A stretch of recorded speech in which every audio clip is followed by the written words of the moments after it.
दोस्तों, क्या आप जानते हैं कि इस दुनिया की सबसे ताकतवर कौम कौन सी थी? तो चलिए बताते हैं।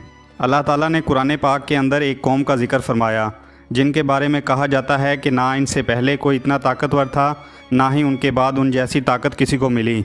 इस कौम को कौम आद कहा जाता है। ये कौम इतनी ताकतवर थी कि बड़े से बड़ा पत्थर जिसको कई आदमी मिलकर भी ना उठा सकें, इनका एक आदमी एक हाथ से इस पत्थर को उठाकर फेंक देता था। इनके कद 60 हाथ लंबे होते थे। अल्लाह ताला ने हज़रत हूद अलैहिस्सलाम को इनकी तरफ नबी बनाकर भेजा। हज़रत हूद अलैहिस्सलाम ने इनको अज़ाब इलाही से डराया, मगर ताकत के नशे में उन्होंने हज़रत हूद अलैहिस्सलाम से कहा कि इस पूरी दुनिया में हमसे ताकतवर कोई नहीं।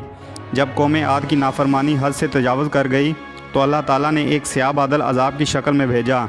इस बादल में इस कदर तेज़ हवा थी जिसने इन्हें उठा उठा कर ज़मीन पर मारा, जिससे इनके सर एक दूसरे से टकराते और फट जाते।